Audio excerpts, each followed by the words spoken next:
KSRTCയുടെ driving സ്കൂളിൻ്റെ ഉദ്ഘാടനമാണ് ഇന്ന് നടക്കുന്നത്. കേരളത്തിലെ ഏറ്റവും അത്യന്താധുനികമായ ഡ്രൈവിംഗ് സ്കൂളുകളാണ് KSRTC തുടങ്ങുന്നത്. ഞാൻ ഗതാഗത മന്ത്രിയുടെ ചുമതല ഏറ്റെടുക്കുമ്പോൾ എൻ്റെ മനസ്സിലുണ്ടായിരുന്നൊരാഗ്രഹം കേരളത്തിലെ ലൈസൻസിങ് സമ്പ്രദായത്തെ മാറ്റണം എന്നുള്ളതാണ്. വിദേശ രാജ്യങ്ങളിലെ പോലെ പരിചയസമ്പന്നരായ ആളുകൾ മാത്രം വാഹനം ഓടിക്കാനുള്ള ലൈസൻസ് നേടിയാൽ മതി എന്നൊരു ചിന്താഗതി എൻ്റെ മനസ്സിലുണ്ടായി. അതിനുവേണ്ടി ഇന്ത്യയിൽ നിലവിലുള്ള മോട്ടോർ വാഹന ചട്ടത്തിലും നിയമത്തിലും പറയുന്ന കാര്യങ്ങൾ മുന്നിൽ വെച്ചുകൊണ്ട് ചില നീക്കങ്ങൾ ആരംഭിച്ചു. ആ നീക്കത്തെ ദൗർഭാഗ്യവശാൽ വളരെ നെഗറ്റീവായിട്ടാണ് ഇവിടുത്തെ ഡ്രൈവിംഗ് സ്കൂൾ ഉടമകളും മോട്ടോർ വെഹിക്കിൾ ഡിപ്പാർട്ട്മെൻറ്റിലെ ചില ഉദ്യോഗസ്ഥരും കണ്ടത് എന്നതിൽ എനിക്ക് ദുഃഖം തോന്നി. കാരണം ഡ്രൈവിംഗ് സ്കൂള് നടത്തേണ്ട നിയമങ്ങൾ എന്താണെന്ന് അറിയാവുന്ന മോട്ടോർ വെഹിക്കിൾ ഡിപ്പാർട്ട്മെൻറ്റിലെ ചില ഉദ്യോഗസ്ഥർ തന്നെ ഡ്രൈവിംഗ് സ്കൂളുകാരെ ഇളക്കി വിട്ടു, മന്ത്രിക്കെതിരെ സമരം ചെയ്യാൻ. ആ സമയത്ത് എന്താണ് എൻ്റെ ലക്ഷ്യമെന്ന് ബഹുമാനായ കേരളത്തിൻ്റെ മുഖ്യമന്ത്രി ശ്രീ പിണറായി വിജയൻ അദ്ദേഹത്തെ കാര്യമായി ഞാൻ പറഞ്ഞു മനസ്സിലാക്കി. അപ്പോൾ അദ്ദേഹത്തോട് ഞാൻ പറഞ്ഞു, ഇതാണ് എൻ്റെ ലക്ഷ്യം, നല്ല ലൈസൻസ് ഉണ്ടാകണം. നല്ല ലൈസൻസ്, പരിചയസമ്പന്നരായ ആളുകൾ ലൈസൻസ് നേടി റോഡിലിറങ്ങിയാൽ അപകടങ്ങൾ കുറയുകയും അച്ചടക്കമുള്ള ഒരു ഡ്രൈവിംഗ് സംവിധാനം ഉണ്ടാകുകയും ചെയ്യും എന്ന് ഞാൻ അദ്ദേഹത്തെ ബോധ്യപ്പെടുത്താൻ ശ്രമിച്ചപ്പോൾ അദ്ദേഹം എന്നോട് തിരിച്ചു പറഞ്ഞ കാര്യം വളരെ അത്ഭുതപ്പെടുന്നതാണ്. നിങ്ങൾ അതുമായി മുന്നോട്ട് പോകാം, ഡ്രൈവിംഗ് അറിയുന്നവർ വണ്ടി ഓടിച്ചാൽ മതി എന്നാണ് അദ്ദേഹം എടുക്കുന്ന നിലപാട്. ഈ അപകടങ്ങളും ഈ അപകട മരണങ്ങളും കുറയ്ക്കാൻ നമ്മൾ ശക്തമായ നടപടിയെടുത്ത് പോകണം, അതുമായി ഗണേഷ് കുമാറിന് മുന്നോട്ട് പോകാം എന്നാണ് അദ്ദേഹം എന്നോട് പറഞ്ഞത്. ആ ഒരു ധൈര്യത്തിൽ തന്നെയാണ് ഞാൻ മുന്നോട്ട് നീങ്ങിയത്. സമരമൊക്കെ നടത്തി. സമരം നടത്തുമ്പോൾ ടെസ്റ്റ് നടത്തി കൊടുക്കാതിരിക്കാൻ മോട്ടോർ വെഹിക്കിൾ ഡിപ്പാർട്ട്മെന്റ് ചില ഉദ്യോഗസ്ഥർ ശ്രമിച്ചു. അവരുടെയൊക്കെ പേരും ലിസ്റ്റും ഒക്കെ എൻ്റെ കയ്യിലുണ്ട്. പക്ഷെ ആ സമരമൊന്നും നിലനിന്നില്ല. കാരണം കേരളത്തിലെ കുരുന്നു ജീവനുകളടക്കം അനേകം ജീവനങ്ങൾ ഒരു ദിവസവും വാഹനാപകടത്തിൽ പിടിഞ്ഞുകൊണ്ടിരിക്കും. അതിൽ എൻ്റെ നിലപാട് ശരിയാണ് എന്ന് കേരളത്തിലെ ജനങ്ങൾ അംഗീകരിച്ചു, മാധ്യമങ്ങൾ അംഗീകരിച്ചു. കേരളത്തിലെ പത്രദൃശ്യ മാധ്യമങ്ങൾ, സോഷ്യൽ മീഡിയയും എല്ലാം ഒരുപോലെ പറഞ്ഞു, അപകടങ്ങൾ കുറയ്ക്കാനുള്ള നടപടിയായി മുന്നോട്ട് പോകണം, തട്ടിപ്പ് ലൈസൻസുമായി ആരും റോഡിലിറങ്ങണ്ട എന്ന് പറഞ്ഞു. വളരെ കർശനമാണ്. ഞാൻ മന്ത്രി എന്ന നിലയിൽ ആഴ്ചയിൽ ഒരു 2 ആഴ്ചയെങ്കിലും കൂടുമ്പോൾ കേരളത്തിലെ മുഴുവൻ മോട്ടോർ വെഹിക്കിൾ ഉദ്യോഗസ്ഥന്മാരും RTOമാരും ജോയിന്റ് RTOമാരുമായിട്ട് യോഗം ചേരാറുണ്ട് ഓൺലൈനിൽ. അതിൽ പ്രധാനമായും ഞാൻ ചോദിക്കുന്നൊരു ചോദ്യം, നിങ്ങൾ അവിടെ എത്ര ലൈസൻസ് പാസ്സായി എന്നാണ്. നിങ്ങളറിയണം, ഏതാണ്ട് 99% വിജയ ശതമാനം ഉണ്ടായിരുന്ന കേരളത്തിലെ ഡ്രൈവിംഗ് ടെസ്റ്റുകളിൽ ഇന്ന് 48% കുറഞ്ഞിട്ടുണ്ടെന്ന് ആലോചിക്കണം. അതായത് ഉദ്യോഗസ്ഥന്മാർ സ്ട്രിക്റ്റ് ആവുകയും വണ്ടി ഓടിക്കാൻ അറിയാത്തവർക്ക് ലൈസൻസ് കൊടുക്കുന്നത് അപകടമാണെന്ന് അവർക്ക് ബോധ്യപ്പെട്ടത് കൊണ്ട് വളരെ കർശനമായി ഉദ്യോഗസ്ഥന്മാരെ നമ്മൾ മോണിറ്റർ ചെയ്യണം. ആരെങ്കിലും ഒരാൾ ഏതെങ്കിലും ഒരു RTO ഓഫീസിൽ 50% മുകളിലോട്ട് കയറിയാൽ ഉടൻ സൂപ്പർ ചെക്ക് നടത്തും, പരിശോധിക്കും എന്തുകൊണ്ടാണ് 50% മേളിൽ പോയത്. കേരളത്തിലെ പൊതു ആവറേജ് 48%. അപ്പോൾ ഈ ഡ്രൈവിംഗ് സ്കൂളുകാരെ പറഞ്ഞ് മനസ്സിലാക്കി ഒരു നല്ല വണ്ടി വാങ്ങിക്കുക. അപ്പോൾ അവരുടെ ഡിമാൻഡ് എന്താണ്? 23 വർഷം 24 വർഷം പഴക്കമുള്ള വണ്ടി, ഒരു 30 വർഷം വരെയുള്ള പഴക്കമുള്ള വണ്ടി ഓടിച്ച് പഠിപ്പിക്കാൻ സമ്മതിക്കണമെന്നാണ്. ഈ ഡ്രൈവിംഗ് പരിശീലനത്തിൽ കേന്ദ്ര നിയമത്തിൽ പറയുന്നുണ്ട്, ഈ ഡാഷ്ബോർഡിനകത്ത് കാണുന്ന ലൈറ്റുകൾ, മീറ്ററുകൾ, അതിന് ക്ലസ്റ്റർ എന്നാണ് പറയുന്നത്. ഈ ഒരു ക്ലസ്റ്ററിലുള്ള സാധനങ്ങൾ, അടയാളങ്ങൾ, ഒരു പച്ച ലൈറ്റ് കത്തിയാൽ അല്ലെങ്കിൽ ചുവന്ന ലൈറ്റ് കത്തിയാൽ അതെന്തിനുള്ളതാണ് എന്ന് ഡ്രൈവ് ചെയ്യുന്ന ആൾ പരിചിതനായിരിക്കണം. ഇത് പരിചയപ്പെടുത്തണം എന്നാണ് പറഞ്ഞത്. നിയമത്തിൽ പറയുന്നത് ഇത് പരിചയപ്പെട്ടിരിക്കണം. അതൊരു വണ്ടി എടുത്തു കഴിഞ്ഞാൽ വണ്ടിയുടെ ഡാഷിനകത്ത് സ്വിച്ച് ഓൺ ചെയ്യുമ്പോൾ കാണുന്ന ലൈറ്റുകൾ, വാണിങ്ങുകൾ, ബ്രേക്കിൻ്റെ, ഹാൻഡ് ബ്രേക്ക്, ബെൽറ്റ്, ഇതെല്ലാം തിരിച്ചറിയാൻ ഡ്രൈവിംഗ് പഠിക്കുന്ന ആളിന് കഴിയണം. അപ്പോൾ ഈ 30 വർഷം മുമ്പുള്ള വണ്ടി, 28 വർഷം 24 വർഷം പഴക്കമുള്ള മാരുതി കാറൊക്കെയാണ്. ഇതിനകത്തൊക്കെ ഈ പറയുന്ന സാധനങ്ങൾ ഇന്നത്തെ കാലഘട്ടത്തിൽ വരുന്ന വണ്ടിയിൽ കാണുന്ന, നമ്മുടെ ഒരു സ്കൂട്ടറിൽ കാണുന്ന സംവിധാനങ്ങൾ പോലും ഈ വണ്ടികളിലൊന്നും ഇല്ല. ഇത് വെച്ച് പഠിപ്പിക്കണം എന്നാണ്. അപ്പോൾ അവർ പറഞ്ഞ് ഞങ്ങൾ വളരെ ദാരിദ്ര്യത്തിലാണ്, മന്ത്രി ഞങ്ങളുടെ വയറ്റത്തടിക്കും, ഞങ്ങളുടെ കഞ്ഞിയിൽ പാറ്റയിടും എന്നൊക്കെയാണ് പറഞ്ഞത്. കഞ്ഞിയിൽ പാറ്റ വീണോ, പാറ്റയാണോ കിടക്കുന്നത്, സ്വർണ്ണ കോയിനാണോ കിടക്കുന്നത് നിങ്ങൾക്ക് ഇപ്പോൾ പറഞ്ഞു തരാം ഞാൻ. അങ്ങനെ ഇന്നപ്പോൾ എനിക്കൊരു ദിവസം ഒരു ഐഡിയ തോന്നി, എന്നാൽ പിന്നെ ഒരു കാര്യം ചെയ്യാം, KSRTCയിൽ നല്ല മിടുക്കന്മാരായ ഡ്രൈവർമാരുണ്ട്, ഇത് പരിശീലനം കൊടുക്കാൻ പറ്റിയ ആൾക്കാരുണ്ട്. KSRTC ഒരു ഡ്രൈവിംഗ് സ്കൂൾ തുടങ്ങാമെന്ന് വിചാരിച്ചു. അങ്ങനെ ഞാൻ CMD ആയ ശ്രീ പ്രമോദ് ശങ്കറിനെ രാവിലെ കണ്ടപ്പോൾ ചുമ്മാ ചോദിച്ചു, പ്രമോദേ, നമുക്ക് തന്നെ ഒരു ഡ്രൈവിംഗ് സ്കൂൾ അങ്ങ് തുടങ്ങിയാലോ KSRTCക്ക് എന്ന് ചോദിച്ചു. അപ്പോൾ ഒന്ന് പ്രമോദ് രണ്ടാമത് ആലോചിക്കാതെ എന്നോട് പറഞ്ഞു, അതിനെന്താ സാർ തുടങ്ങാമല്ലോ, നമുക്ക് തുടങ്ങിക്കളാം എന്ന് പറഞ്ഞു. പിറ്റേ ദിവസം ഒരു ദിവസം കഴിഞ്ഞപ്പം നമ്മുടെ IV സതീഷ് MLA പറഞ്ഞ പോലെ ചുവപ്പ് നാടകളൊന്നുമില്ല. പിറ്റേ ദിവസം രാവിലെ ഉച്ചയായപ്പോഴത്തേക്കും പ്രമോദ് എന്നെ കാണാൻ വന്നു. സാർ, ഡ്രൈവിംഗ് സ്കൂൾ തുടങ്ങാനുള്ള പ്രപ്പോസൽ ഇതാണ്, ഇത്ര വണ്ടി വേണം, ഇന്ന കാര്യങ്ങൾ വേണം, ഇത്ര രൂപ വേണം. അപ്പം ഞാൻ പറഞ്ഞു, ആദ്യത്തത് KSRTC തുടങ്ങുന്നു, ബാക്കി പൈസ ഞാൻ തരും. അതിനെങ്ങനെയാണെന്ന് എന്നോട് ചോദിക്കരുത്. റോഡ് സേഫ്റ്റി അതോറിറ്റി ഒരു തീരുമാനമെടുത്തു, നല്ല ഡ്രൈവിംഗ് ലൈസൻസുകൾ കൊടുക്കാൻ സഹായിക്കണം. അതിനുവേണ്ടി KSRTCക്ക് റോഡ് സേഫ്റ്റി ഫണ്ട് അനുവദിച്ചു. 21 കാറുകൾ എല്ലാ വർഷ സർവീസ് ഡ്രൈവിംഗ് സ്കൂളുകളിലും ഒരു സ്കൂട്ടറും ഒരു മോട്ടോർ സൈക്കിളും. അതായത് ഈ പഴയ M50 M80 എന്നൊരു സ്കൂട്ടറുണ്ട്, അതിലാണ് ഡ്രൈവിംഗ് പഠിപ്പിക്കുന്നത്. കാരണം ഗിയറുള്ള സ്കൂട്ടർ ഇപ്പോൾ ഇല്ലല്ലോ, കയ്യിൽ ഗിയറുള്ള. അപ്പോൾ ഡ്രൈവിംഗ് സ്കൂളുകാർ പറയുന്നത് അത് വെച്ച് ഓടിക്കാൻ പഠിപ്പിക്കുന്നതാണ്. അതായത് ഇന്ത്യയിൽ ഗിയറുള്ള വണ്ടികൾ എന്ന് പറയുന്നത് കാലിൽ ഗിയറുള്ള വണ്ടികളേ ഉള്ളൂ, മോട്ടോർ സൈക്കിളാണ്. കയ്യിൽ ഗിയറുള്ള വണ്ടി ഇന്ത്യയിൽ കഴിഞ്ഞ 10 കൊല്ലത്തിനകത്ത് പ്രൊഡ്യൂസ് ചെയ്യുന്നതിന് അത്ര ഒരു മോഡൽ ഇന്ത്യയിൽ ഇല്ല. ഇവർ പറയുന്ന ആ പഴയ കയ്യിൽ ഗിയറുള്ള വണ്ടിയിൽ പഠിപ്പിക്കണം. പിന്നെന്താ അടുത്ത വണ്ടി എന്ന് പറയുന്നത് ഗിയർ ഇല്ലാത്ത വണ്ടിയാണ്, പക്ഷെ അതിൽ ഗിയറുണ്ട്, ഓട്ടോമാറ്റിക് ഗിയറാണ്. നമ്മളെ സ്ത്രീകളൊക്കെ ഓടിച്ചു പോകുന്ന നമ്മുടെ മോപ്പ്, ഈ സ്കൂട്ടി എന്നൊക്കെ പറയുന്ന വണ്ടികൾ അതിന് ഗിയറുണ്ട്, പക്ഷെ ഗിയർ അതിൻ്റെ ഉള്ളിലാണ്, ഗിയർ മാറുന്നുണ്ട്, നമ്മൾ അറിയുന്നില്ല, ഓട്ടോമാറ്റിക് ഗിയറാണ്. ഈ 2 തരം വണ്ടികളേ ഉള്ളൂ. ഒന്ന് ഈ ഗിയർ ഇല്ലാതെ പോകുന്ന വണ്ടികളും, ആക്സിഡന്റ് കൊടുക്കുമ്പോൾ ഗിയർ മാറിക്കോളും. പിന്നെ കാലിൽ ഗിയറുള്ള വണ്ടികൾ. ഈ 2 വണ്ടികളെ ഇന്ത്യയിൽ ഉണ്ടാക്കുന്നുള്ളൂ, അത്ര അല്ലാത്ത വണ്ടി ഉണ്ടാക്കുന്നില്ല. അപ്പൊ ഇന്ത്യയിൽ മാർക്കറ്റിൽ ഇല്ലാത്ത ഒരു വണ്ടിയിൽ ഡ്രൈവിംഗ് പഠിപ്പിക്കാൻ സമ്മതിക്കണം. ഞാൻ പറഞ്ഞു അത് വേണ്ട, അത് പറ്റൂല. ഇപ്പൊ എന്ത് പറ്റി, KSRTC പുതിയ ബൈക്ക്, പുതിയ കാറ്, ഒരു ഡ്രൈവിംഗ് സ്കൂളിൽ 2 കാറാണ് ഞാൻ ഐഡിയ ഇട്ടത്. അതായിരുന്നു ഞങ്ങളുടെ പ്രപ്പോസൽ. ഗിയറുള്ള ഒരു മോട്ടോർ സൈക്കിള്, ഗിയർ ഇല്ലാത്ത ഒരു സ്കൂട്ടർ, പുതിയ 2 കാറ്. അപ്പൊ ഞങ്ങൾ എന്ത് ചെയ്തു, തിരുവനന്തപുരത്തെ ഹെഡ് ഓഫീസ് ഒഴിച്ച് ഇപ്പൊ പ്രമോദ് പറഞ്ഞത് CMD പറഞ്ഞിരിക്കുന്നത് 13 ഡ്രൈവിംഗ് സ്കൂളുകളാണ് തുടങ്ങാൻ ഉദ്ദേശിച്ചിരിക്കുന്നത്. പക്ഷേ ഈ ഓരോ കാറുകൾ കൂടി മറ്റ് സ്ഥലങ്ങളിൽ കൊടുത്തുകൊണ്ട് ഏതാണ്ട് 24 ഡ്രൈവിംഗ് സ്കൂളുകൾ തുടങ്ങാൻ തീരുമാനിച്ചിരിക്കുകയാണ്. കേരളത്തിലെമ്പാടും 24 ഡ്രൈവിംഗ് സ്കൂളുകൾ തുടങ്ങുകയാണ്.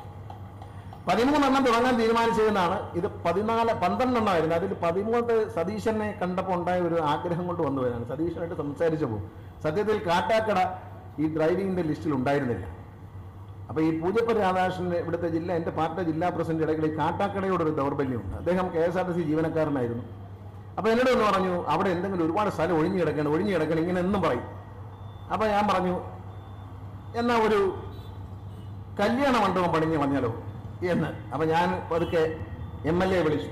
ഞാൻ പറഞ്ഞു, സതീശ, ഒരു കല്യാണ മണ്ഡപം പണിയാൻ MLA ഫണ്ട് തരുമോ എന്ന് ചോദിച്ചു. അപ്പോൾ കല്യാണ മണ്ഡപം എന്നല്ല, ഒരു കമ്മ്യൂണിറ്റി ഹാള് എന്നുള്ള നിലയിലാണ്. അപ്പോൾ ഉടനെ തന്നെ സതീശൻ പറഞ്ഞു, അതിനെന്താ, നമുക്ക് റെഡിയാക്കാം എന്ന് പറഞ്ഞു. അപ്പോൾ തന്നെ ഞാൻ പിറ്റേ ദിവസം ഞങ്ങൾ കാണാമെന്ന് പറഞ്ഞു. അതിനിടയ്ക്ക് വിളിച്ച് തന്നെ സതീശൻ അന്ന് വൈകിട്ട് MD ആയിട്ട് കണ്ടു, CMD ആയിട്ട് കണ്ട് സംസാരിച്ചു. അപ്പം അദ്ദേഹം ഒരു ഫണ്ട് തരാമെന്ന് പറഞ്ഞു. അപ്പം ഞാൻ പറഞ്ഞു, ഫണ്ട് തന്നാൽ ആ ഓഡിറ്റോറിയം എയർ കണ്ടീഷൻ ചെയ്യാൻ KSRTC പൈസ തരാം. അപ്പോൾ കാട്ടാക്കടയിൽ ഒരു എയർ കണ്ടീഷൻ ചെയ്ത കല്യാണ മണ്ഡപം വരാനുള്ള സാധ്യതയാണ്.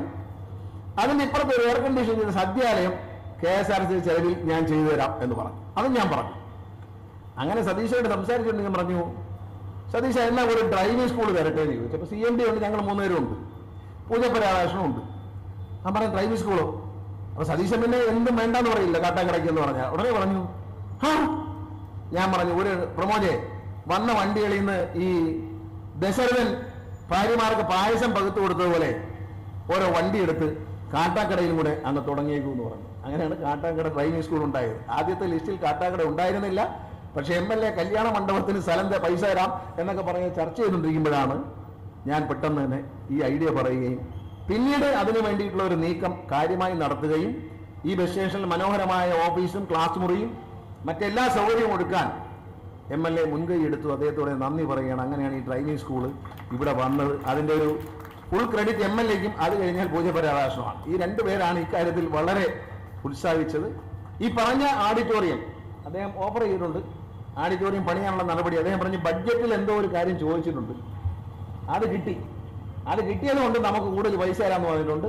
അദ്ദേഹം ഓഡിറ്റോറിയം പണിയും, KSRTC അത് എയർ കണ്ടീഷൻ ചെയ്യും.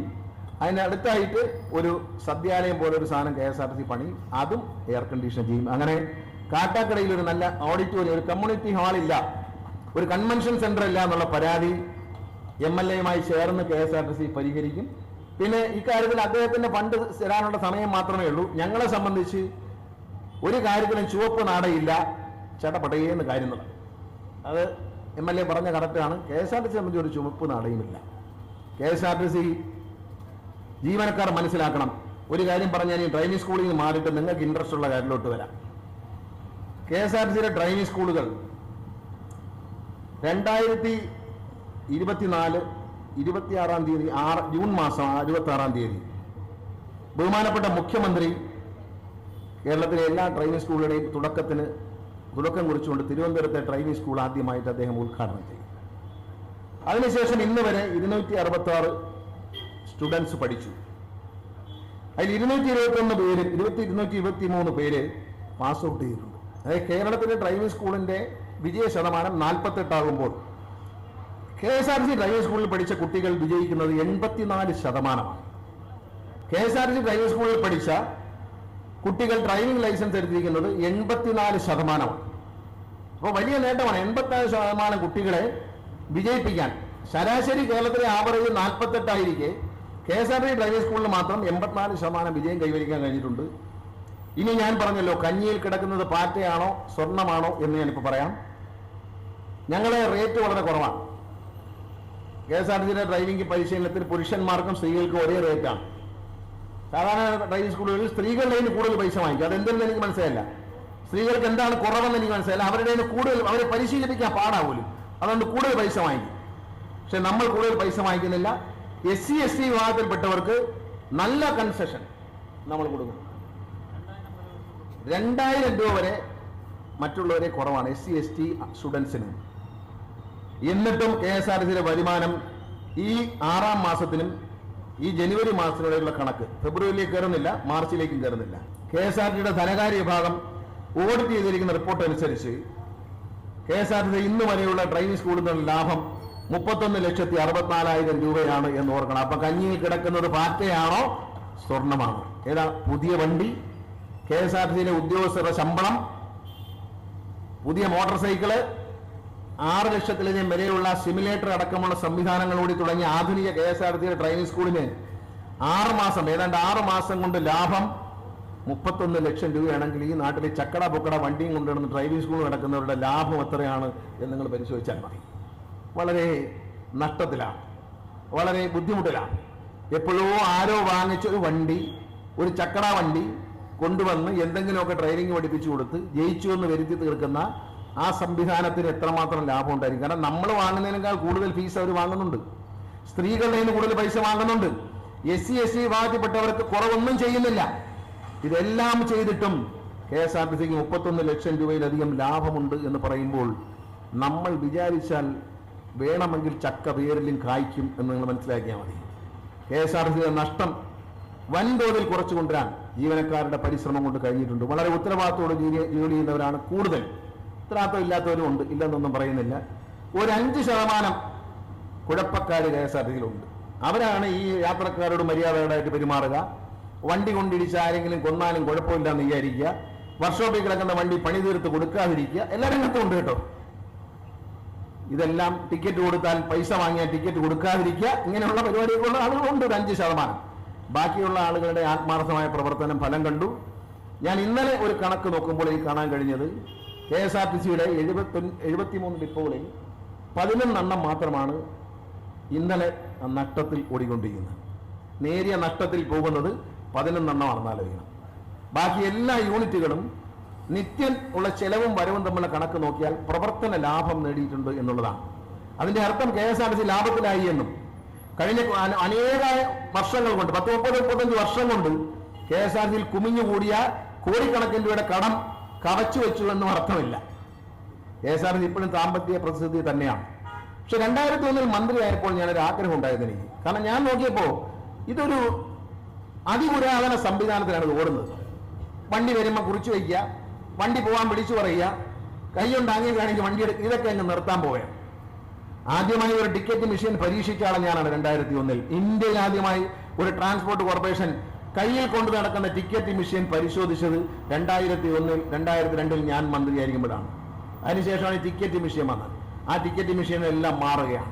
യാത്രക്കാരന് വളരെ സൗകര്യമുള്ളൊരു സംവിധാനം വരാൻ പോകുന്നു. നിങ്ങൾക്ക് വരുന്ന ഇപ്പൊ കാട്ടാക്കട ഡിപ്പോയിൽ നിന്ന് വണ്ടിക്ക് കാത്തിരിക്കുകയാണ്. തിരുവനന്തപുരത്തേക്ക് പോകാൻ അടുത്ത വണ്ടി എത്ര മണിക്ക് വരും, എത്ര മിനിറ്റ് കഴിഞ്ഞ് വരും എന്ന് നിങ്ങൾക്ക് നിങ്ങളുടെ മൊബൈൽ ഫോൺ കാണാൻ പോകുന്ന സംവിധാനം 1-2 മാസത്തിനുള്ളിൽ വരും. തിരുവനന്തപുരം ജില്ല ഏതാണ്ട് കംപ്ലീറ്റ് ആയിട്ടുണ്ട്. ഉടൻ തന്നെ ആപ്പിലേക്ക് വരും. ചെലവ് ആപ്പ് വരെയാണ്. ചെലവ് ആപ്പ് മാത്രമല്ല, അതിൽ നിന്ന് നിങ്ങൾക്ക് വണ്ടി ഓടിക്കൊണ്ടിരിക്കുമ്പോൾ ടിക്കറ്റ് റിസർവ് ചെയ്യാനുള്ള സംവിധാനം വരുന്നുണ്ട്. നിങ്ങളുടെ കയ്യിലുള്ള ഏത് ഡെബിറ്റ് കാർഡ്, പേടിഎം അടക്കമുള്ള ഈ ഗൂഗിൾ പേ അടക്കമുള്ള സംവിധാനങ്ങൾ മുഴുവൻ നിങ്ങൾക്ക് ടിക്കറ്റ് എടുക്കാൻ വേണ്ടി ക്യാഷ് ഇല്ലാതെ നിങ്ങൾക്ക് യാത്ര ചെയ്യാൻ കഴിയുന്ന സംവിധാനത്തിലേക്ക് വരികയാണ്.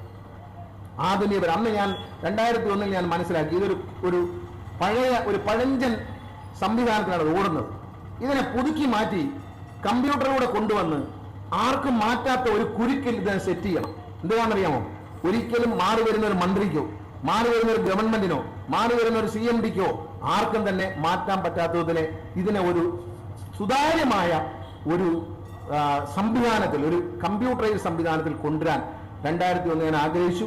നടപടിയെ തുടങ്ങി. ഞാൻ രാജിവെച്ചു പോയി. അതിനുശേഷം വീണ്ടും 2024 ഞാൻ വീണ്ടും വരുമ്പോൾ നിങ്ങൾക്ക് ഞാൻ പറയുന്ന ഒരു 6 മാസത്തിനുള്ളിൽ ഇതിനെ കമ്പ്യൂട്ടറിൽ കൊണ്ടുവന്ന് ശൃംഖലയിൽ കൊണ്ടുവന്ന് ഇതിന്റെ സർവ്വ ഓപ്പറേഷനും ഡിജിറ്റലൈസ് ചെയ്ത് ഇതിലെ സർവ്വ പരിപാടികളും കണക്കും ശമ്പളവും എല്ലാം ഡിജിറ്റലൈസ് ചെയ്തുകൊണ്ട് ഇതിനെ ആർക്കും മാറ്റാൻ പറ്റാത്ത വിജയകരമായി മുന്നോട്ട് പോകാൻ കഴിയുന്ന ഒരു KSRTC എന്ന സംവിധാനത്തിൽ കൊണ്ടെത്തിക്കുക എന്നുള്ളതാണ് മന്ത്രി എന്ന നിലയിൽ എന്റെയും CMDയുടെയും നമ്മോടൊപ്പം മുഴുവൻ പ്രവർത്തിക്കുന്ന ഉദ്യോഗസ്ഥരുടെയും ജീവനക്കാരാണ് ഞാൻ പറയുന്നത്. നിങ്ങൾ എന്റെ കൂടെ നിൽക്കും. ഇതിനെ ഒരിക്കലും തകരാത്ത വിധത്തിൽ ഇതിനെ ശരിയാക്കാം. എന്താണ് KSRTCയുടെ അപകടം? KSRTC സൂപ്പർ ഫാസ്റ്റുകൾ ലാഭം ഉണ്ടാക്കുന്ന സർവീസാണ്. ഹയർ ക്ലാസ് എയർ കണ്ടീഷൻ വണ്ടികൾ, അതുപോലെ സ്ലീപ്പർ വണ്ടികൾ, ഇതെല്ലാം നമുക്ക് ലാഭം ഉണ്ടാക്കുന്നതാണ്. പലപ്പോഴും വണ്ടി വാങ്ങുമ്പോൾ നമ്മൾ എന്താ ചെയ്യുന്നത്? പുതിയ AC വണ്ടി വാങ്ങിക്കും, സ്ലീപ്പർ വണ്ടി വാങ്ങിക്കും, സൂപ്പർ ഫാസ്റ്റ് വാങ്ങിക്കും. അപ്പോൾ എന്തോ ഈ സൂപ്പർ ഫാസ്റ്റ് ഇതെല്ലാം കൂടി ഫാസ്റ്റ് ആയിട്ട് മാറും. ഫാസ്റ്റ് ആയിട്ട് ഓടി നടുവൊടിഞ്ഞ വണ്ടി എല്ലാം കൂടി ഓർഡിനറി ആവും. അത് പിന്നെയും വേണാടാവും. ഇങ്ങനെ ദയനീയമായ സ്ഥിതി പോവുകയാണ്. അത് മാറാൻ പോവുകയാണ്. പുതിയതായി വണ്ടി വാങ്ങുമ്പോൾ ഉന്നത നിലവാരമുള്ള AC വണ്ടികളടക്കം വാങ്ങുന്നതോടൊപ്പം ഗ്രാമപ്രദേശങ്ങളിൽ ഓടുന്ന സർക്കാർ സാധാരണ ഷട്ടിൽ വണ്ടികൾ, ഓർഡിനറി ബസ് എല്ലാം പുതിയ വണ്ടി വരാൻ പോകുന്നുണ്ട്. നല്ല പാട്ടൊക്കെ കേട്ട് പോകാൻ സൗകര്യമുള്ള അടിപൊളി പുത്തൻ വണ്ടികൾ ഗ്രാമപ്രദേശത്ത് വരാൻ പോവുകയാണ്. അതും 4 സിലിണ്ടറിലുള്ള കൂടുതൽ മൈലേജ് കിട്ടുന്ന വളരെ ഏത് ഇടവഴികളിലും കയറിപ്പോകാൻ കഴിയുന്ന ചെറിയ ബസ്സുകൾ വരാൻ പോകുന്നു. KSRTCയുടെ പ്രാദേശിക കാട്ടാക്കട പോലുള്ള സ്ഥലങ്ങളിൽ ഇതൊരു ദേശസാൽകൃത മേഖലയാണ്. ഇവിടെ ജനങ്ങൾക്ക് KSRTC അല്ല മറ്റൊന്നിനെ ആശ്രയിക്കാൻ കഴിയില്ല. പക്ഷേ ഈ പോകുന്നൊരു വേണാട് വണ്ടി പല പ്രദേശത്തും പോയി വരുമ്പോൾ 5-6 ആളേ ഉള്ളൂ. പക്ഷെ അതിന്റെ ഡീസൽ മൈലേജ് എന്ന് പറയുന്നത് 2 കിലോമീറ്റർ 2.5 കിലോമീറ്ററാണ് കിട്ടുന്നത്. അതുകൊണ്ട് നമുക്ക് മുതലാവൂല. അപ്പൊ സാധാരണ എന്താണ് ഈ ഫ്ലീറ്റ് മോഡറൈസേഷൻ എന്ന് പറയുന്ന ഹയർ ക്ലാസ്സിൽ മാത്രമേ ഉള്ളൂ. ഈ പഴഞ്ചൻ വണ്ടികൾ പഴഞ്ചനായിട്ട് 18 വർഷം കഴിഞ്ഞ വണ്ടികൾ വരെ ഓടിക്കൊണ്ടിരിക്കുകയാണ്. ഇതിനെ മുഴുവൻ അങ്ങ് മാറ്റിക്കൊണ്ട് ഗ്രാമപ്രദേശത്ത് കൂടി നല്ല വണ്ടികൾ പോകണം. കാരണം കുറഞ്ഞ ടിക്കറ്റിലാണ് ആൾക്കാർ യാത്ര ചെയ്യുന്നത്. അപ്പൊ കൂടുതൽ ആളുകൾ കയറിയെങ്കിൽ മാത്രമേ ഇത് ലാഭത്തിലാവുള്ളൂ. ഡീസൽ കൂടുതൽ കിട്ടിയെങ്കിലേ ഇത് ലാഭത്തിലാവുള്ളൂ. അതുകൊണ്ട് പരിഷ്കരണം അങ്ങനെയാണ്. മുകൾ തലത്തിൽ ഏറ്റവും നല്ല ഹയർ ക്ലാസ് വണ്ടികൾ, ബാംഗ്ലൂർ പോകുന്ന വണ്ടി, കർണാടകത്തിലേക്ക് പോകുന്ന വണ്ടി, കോയമ്പത്തൂർ പോകുന്ന വണ്ടി, ഇതെല്ലാം AC സ്ലീപ്പർ അങ്ങനെയുള്ള വണ്ടികൾ വാങ്ങുന്നുണ്ട്. അത് ഓർഡർ കൊടുത്തിട്ടുണ്ട്. അതോടൊപ്പം തന്നെ ഗ്രാമപ്രദേശങ്ങളിൽ ഓടാൻ 10.5 മീറ്റർ നീളമുള്ള വണ്ടികളും 8.5 മീറ്ററുള്ള വണ്ടികളും വാങ്ങാൻ തീരുമാനിച്ചിരിക്കുകയാണ്. അതാണ് ധനകാര്യമന്ത്രി ബഡ്ജറ്റിൽ പ്രഖ്യാപിച്ചത്. ഏതാണ്ട് 63 കോടി രൂപയ്ക്കുള്ള വണ്ടികൾ KSRTC ഓർഡർ നൽകി കഴിഞ്ഞു. ഉടൻ വരും. ഈ വർഷം 107 കോടിയാണ് സർക്കാർ ഖജനാവിലെ ഈ ബഡ്ജറ്റിലൂടെ ബഹുമാന്യ ധനകാര്യമന്ത്രി പ്രഖ്യാപിച്ചിരിക്കുന്ന വാഹനം വാങ്ങാൻ മാത്രം KSRTCക്ക് 107 കോടി രൂപയാണ്. ജീവനക്കാർ ഇത് സത്യവും അവർക്ക് മനസ്സിലാവും, നാട്ടുകാർക്ക് മനസ്സിലാവണം. ഞാൻ ഒരു കാര്യം പറയാം. KSRTC ജീവനക്കാരെ ഞാൻ എൻ്റെ കുടുംബാംഗങ്ങളെ പോലെ എൻ്റെ മനസ്സിൽ സ്നേഹിക്കുന്ന ആളാണ്. KSRTCയിലെ ഏറ്റവും വലിയ ട്രേഡ് യൂണിയൻ നേതാവ് ആരായിരുന്നു വെച്ചാൽ R ബാലകൃഷ്ണപിള്ളയായിരുന്നു. എൻ്റെ അച്ഛനായിരുന്നു.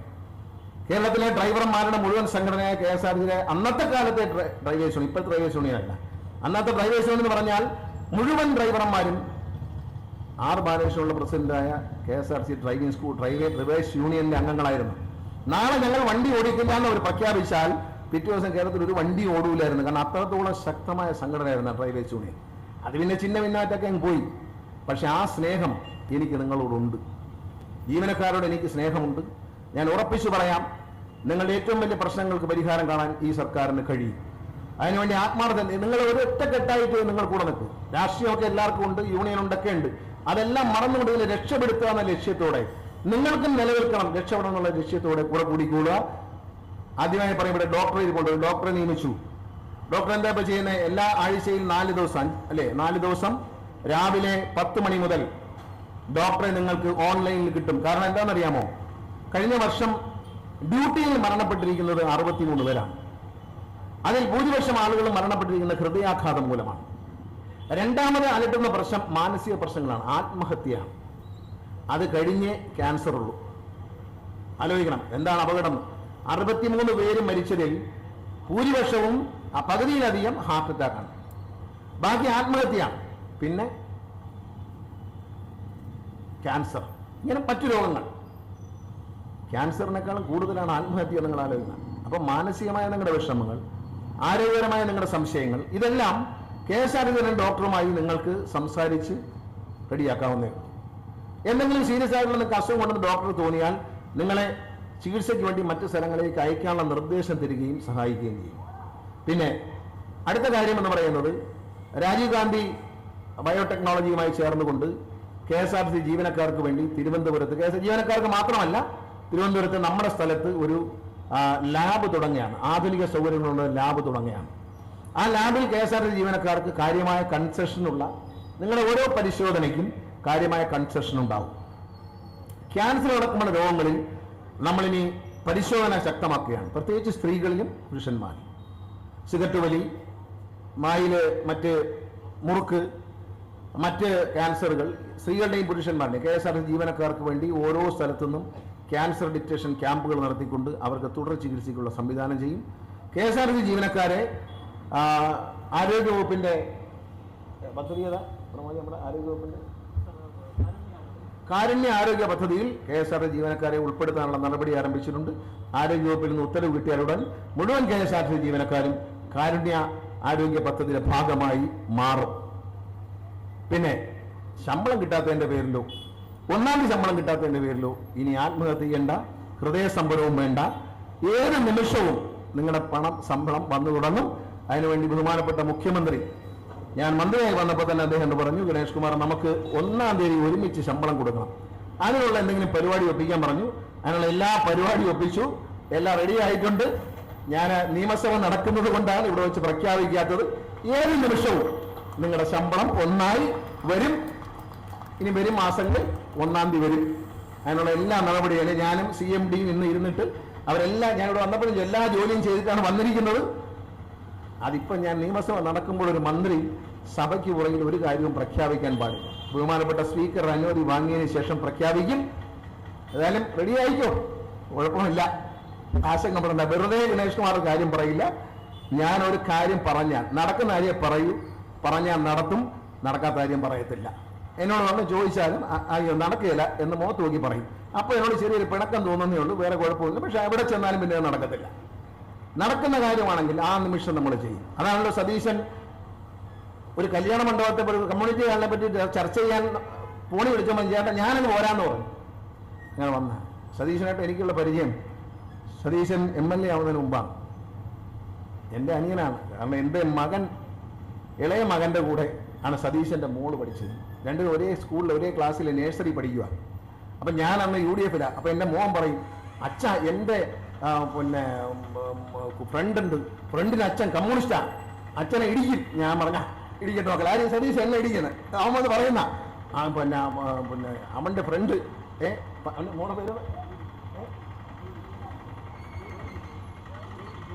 ഗൗരി, ഗൗരിയുടെ അച്ഛൻ DYFI അച്ഛനെ ഇടിക്കുമെന്ന് പറഞ്ഞു. ഞാൻ മക്കളെ ഇടിക്കാൻ പറ്റും, മക്കളെ കാണാമെന്ന് പറയും.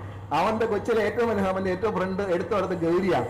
ഗൗരിയുടെ അച്ഛൻ എന്നുള്ള നിലയിൽ സതീശനെ DYFIയുടെ നേതാവായിട്ടാണ് ഞാൻ പരിചയപ്പെടുന്നത്. എൻ്റെ മകന്റെ ബെസ്റ്റ് ഫ്രണ്ടിന്റെ അച്ഛനായിട്ടാണ് ഞാൻ കാണുന്നത്. അതിനുശേഷം സതീശൻ MLA ആയി. ഞാൻ LDF-ൽ വന്ന കാലത്ത് സതീശന് വേണ്ടി, സതീശനെ നേരിട്ട് കണ്ടിട്ടില്ല, സംസാരിച്ചിട്ടുണ്ട്. മോന്റെ ഫ്രണ്ടിന്റെ അച്ഛൻ എന്നുള്ള നിലയാണ്. അങ്ങനെ സതീശനെ കാർത്തികേയൻ മരിച്ച തെരഞ്ഞെടുപ്പിൽ, ഉപതെരഞ്ഞെടുപ്പിൽ മത്സരിക്കണമെന്ന് ആവശ്യപ്പെട്ടുകൊണ്ട് LDF-ന്റെ ഭാഗമായി തുടങ്ങിയ ഞാൻ അന്നത്തെ പാർട്ടി സെക്രട്ടറി സഖാവ് കോടിയേരി ബാലകൃഷ്ണൻ സഖാവിനെ പോയി കണ്ടതായി ഞാൻ ഓർക്കുന്നു. സതീശൻ പറഞ്ഞിട്ടില്ല, സതീശൻ ഞാൻ പറഞ്ഞിട്ടുമില്ല, ചോദിച്ചിട്ടുമില്ല. എനിക്ക് തോന്നി നന്നായിരിക്കുമെന്ന് തോന്നി. പക്ഷെ അടുത്ത ഇലക്ഷനിൽ സതീശൻ ഇവിടെ കാട്ടാക്കടയിൽ മത്സരിച്ചു, നിങ്ങൾ അദ്ദേഹത്തെ തിരഞ്ഞെടുത്തു, വീണ്ടും തിരഞ്ഞെടുത്തു. വളരെ നല്ല നിലയിൽ ഒരുപാട് കാര്യങ്ങൾ പറഞ്ഞു. 100 കോടിയുടെ വികസനം ഈ നഗരത്തിലടക്കം വരുന്നു എന്ന് പറയുമ്പോൾ തീർച്ചയായിട്ടും അത് നല്ലൊരു കാര്യമാണ്. അത്രയും വികസന പ്രവർത്തനങ്ങൾ കൊണ്ടുവരാൻ ഒരു ചെറുപ്പക്കാരനായ MLA-ക്ക് കഴിയുന്നത് ഈ നാട്ടുകാരുടെ പിന്തുണ കൊണ്ടാണ്. അതെപ്പോഴും ഉണ്ടാകണം. എല്ലാവിധ നന്മകളും ഞാൻ നേരുകയാണ്. ഇനിയും സതീശൻ ആവശ്യപ്പെടുന്ന കാര്യങ്ങളെല്ലാം നമ്മൾ ചെയ്യും. ഈ ഡിപ്പോയുടെ വികസനത്തിന് വേണ്ടി അദ്ദേഹം ഒരുപാട് ഓഫർ വെച്ചിട്ടുണ്ട്. തീർച്ചയായിട്ടും ഒരു ഓഡിറ്റോറിയം, ഒരു കമ്മ്യൂണിറ്റി ഹാൾ എന്നുള്ളത് പഞ്ചായത്തിൻ്റെയൊക്കെ സഹായത്തോടെ നമ്മൾ ചെയ്യും. 2 സർവീസുകൾ എന്ന് പറഞ്ഞിരുന്നു, പക്ഷേ അതിൻ്റെ ഒരു ഡീറ്റെയിൽസും ATO തന്നിട്ടില്ല. ഞാൻ വിളിച്ചിരുന്നു, ATO ഒരു ഡീറ്റെയിൽസും കൊടുത്തിട്ടില്ല. എക്സിക്യൂട്ടീവ് ഡയറക്ടർ ഒരു സർവീസ് ഹൈവേയിൽ കൂടി പോകണം എന്നാണ്, അല്ലേ? നാഷണൽ ഹൈവേയിൽ ഇറങ്ങുന്നുണ്ടോ? ഇത് നമുക്ക് നാളെ ഞാൻ പരിശോധിച്ച് റിപ്പോർട്ട് ചെയ്യാൻ പറ്റും. തന്നാൽ ഉടനെ അത് നോക്കിയിട്ട് ചെയ്യാം. കാരണം എന്താ പറയുക, ഞാൻ പഴയ KSRTC അല്ല ഇപ്പോഴത്തെ KSRTC. ഞാനിവിടെ ഇരിക്കുന്നത് തന്നിരിക്കുന്നു എന്ന് പ്രഖ്യാപിച്ചാൽ നാളെ വണ്ടി ഓടിക്കാൻ പോകുമ്പോൾ എൻ്റെ കാശ് കിട്ടിയില്ലെങ്കിൽ ഈ യൂണിയൻ നേതാക്കളെ തന്നെ പറയും, അയാൾ അത് മുടിപ്പിച്ചിട്ട് പോയെന്ന് പറയും. അപ്പോൾ അതുകൊണ്ട് അത് MLA ആവശ്യപ്പെട്ടു. പക്ഷേ കടലാസ് ഞാൻ കണ്ടു, കടലാസിൽ DTO ഒപ്പിട്ട് സീലടിച്ചിട്ടുണ്ട്. എന്ത് കണക്കിൻ്റെ അടിസ്ഥാനത്തിലാണ് എന്ന് പറഞ്ഞു. ഒരു ട്രിപ്പ് തുടങ്ങുന്നതിന് മുമ്പ് അതെങ്ങനെ ഫീസിബിൾ ആക്കാൻ പറ്റും, അതിന് കളക്ഷൻ കിട്ടുമോ എന്നുള്ളൊരു ശുപാർശ അതിൽ കണ്ടില്ല. അത് കാണാത്തതുകൊണ്ടാണ്. അല്ലെങ്കിൽ ഇപ്പോൾ ഇവിടെ വെച്ച് പറയാമായിരുന്നു. ഇത് ഞാൻ എന്നെ കൊണ്ടുവന്ന് എൻ്റെ പ്രൈവറ്റ് സെക്രട്ടറി കാണിച്ചു. പക്ഷേ ഞാൻ എക്സിക്യൂട്ടീവ് ഡയറക്ടറോട് സംസാരിച്ചപ്പോൾ ATO ഒപ്പിട്ടൊരു സീലടിച്ച് കൊടുത്തിട്ടുണ്ട്. പക്ഷേ അത് എന്തിൻ്റെ അടിസ്ഥാനത്തിലാണ് എന്ന് പറഞ്ഞിട്ടില്ല. ആശങ്ക വേണ്ട, നാളെ ഒന്ന് പരിശോധിച്ചിട്ട് വേണ്ടത് ചെയ്യാം എന്ന് മാത്രം ഞാൻ അവസരത്തിൽ പറയുകയാണ്. പഞ്ചായത്ത് പ്രസിഡന്റ് പറഞ്ഞു, MLA-യുടെ പ്രസംഗത്തിൽ പറഞ്ഞു, ഇവിടെ നമ്മുടെ KK ബ്രേക്കിൻ്റെ മുകളിലായിട്ട് ഒരു എയർ കണ്ടീഷൻ പിന്നെ വിശ്രമ കേന്ദ്രം, സ്ത്രീകൾക്കുള്ള വെയിറ്റിംഗ് റൂം പണിയാന്ന് പറഞ്ഞു. പണിഞ്ഞു തരുന്നതിന് സന്തോഷമേ ഉള്ളൂ. അത് പണിഞ്ഞു തരുന്നത് അവിടെ ഇരുന്നാൽ ആര് അതിൻ്റെ മേളിൽ പോയി കയറും എന്നുള്ളൊരു വിഷയമുണ്ട്. നമ്മൾ സാധാരണ ചെയ്യുന്നത് നമ്മൾ സ്പോൺസർഷിപ്പിലാണ് ചെയ്യുന്നത്, തമ്പാനൂരൊക്കെ ചെയ്യുന്നത്. ഈ ബസ് കയറാൻ നിൽക്കുന്ന ആ ഭാഗത്ത് വെച്ചിട്ടേ കാര്യമുള്ളൂ. അതിൻ്റെ മുകളിൽ വെക്കുന്നതിന് വിരോധമില്ല. നിങ്ങളെ പൈസ കളയുന്നതിന് മുമ്പ് ഒന്ന് ആലോചിച്ചിട്ട് മതി എന്നുള്ളതാണ് എനിക്ക് പറയാനുള്ളത്. കാരണം അവിടെ ഇവിടെ വെച്ചാൽ ഈ ബസ് കയറാൻ വരുന്നവർക്ക് അതിനകത്ത് കയറിയിരിക്കാം, ബസ് വരുമ്പോൾ അത് കാണാം. അതുകൊണ്ടാണ് കണ്ണാടിയിൽ ഒരു സാധനം ഉണ്ടാക്കിയത് ഞാൻ തന്നെ ഡിസൈൻ ചെയ്തതാണ്. തമ്പാനൂരിരിക്കുന്നതും കോഴിക്കോട് ഇരിക്കുന്നതും എല്ലാം ഞാൻ തന്നെ ഡിസൈൻ ചെയ്തിട്ടൊരു കമ്പനി സ്പോൺസർ ചെയ്തിരിക്കണം. മറ്റേ മൊബൈൽ ഫോൺ കമ്പനിക്കാർ സ്പോൺസർ ചെയ്താണ്. അപ്പോൾ അതിലിരിക്കുമ്പോൾ ഗുണം വെച്ചാൽ AC-യിൽ ഇരിക്കുകയും ചെയ്യാൻ, ടിക്കറ്റ് എടുത്ത് കയറി ഇരുന്നാൽ വണ്ടി വരുമ്പോൾ കാണാം, വരുമ്പോൾ അങ്ങോട്ട് പോയാൽ മതി. സ്ത്രീകൾ ഈ ട്രാൻസ്പെറൻ്റ് ആയിട്ടുള്ള ഒരു വണ്ടി ഒരു മുറിയിലിരിക്കുമ്പോൾ അവർ സുരക്ഷിതരാണ്. കാരണം എല്ലാവരും കാണുന്നു. അപ്പോൾ സ്ത്രീകളും കുഞ്ഞുങ്ങളും ഒക്കെ സുരക്ഷിതരായിരിക്കാൻ വേണ്ടിയിട്ടാണ് ടോട്ടൽ കണ്ണാടിയിൽ ചെയ്തിരിക്കുന്നത്. നമ്മൾ അങ്ങോട്ട് കൊണ്ട് പണിഞ്ഞാൽ ഇവിടെ ബസ് കയറാൻ നിൽക്കുന്നവർ അവിടെ വന്ന് ഇരിക്കാനുള്ള സാധ്യത വിരളമാണ്. ദീർഘദൂരം അല്ലെങ്കിൽ പോലും ചൂടുകാലം വന്നാൽ 20 രൂപ കണ്ടേ ഉള്ളൂ ഒരു മണിക്കൂറിന്. ആർക്കും കയറിയിരിക്കാം 20 രൂപ കൊടുക്കാൻ. പക്ഷെ അങ്ങോട്ട് പോകുമ്പോൾ അവിടെ ആര് വരും എന്ന് നമ്മൾ ചിന്തിക്കണം. ഏതായാലും മറ്റൊരു കാര്യം പറയാം, MLA ആവശ്യപ്പെട്ട മറ്റൊരു കാര്യം, RTO ഓഫീസ് സ്വകാര്യ ബിൽഡിങ്ങിൽ നിന്നും ഇതിനുള്ളിലേക്ക് മാറ്റണം എന്ന് അദ്ദേഹം പറഞ്ഞു. ഞാൻ ജോയിന്റ് RTOയോട് അടിയന്തരമായി അതിനുവേണ്ട ശുപാർശ ട്രാൻസ്പോർട്ട് കമ്മീഷണർ കൊടുക്കാൻ പറഞ്ഞിട്ടുണ്ട്. ഞാൻ Pramod Shankar additional transport commissioner കൂടിയാണ്. ഉടൻ തന്നെ വേണ്ട സൗകര്യങ്ങൾ ഒരുക്കി RTO ഓഫീസ് ഈ മന്ദിരത്തിലേക്ക് മാറ്റും എന്നീ അവസ്ഥയ്ക്ക് അറിയിച്ചുകൊണ്ട് കാട്ടാക്കടയിൽ തുടങ്ങുന്ന ഈ ആധുനിക ഡ്രൈവിംഗ് സ്കൂളിൻ്റെ ഉദ്ഘാടനം നിർവഹിച്ചായി അറിയിക്കുന്നു. നന്ദി, നമസ്കാരം, ജയ് ഹിന്ദ്.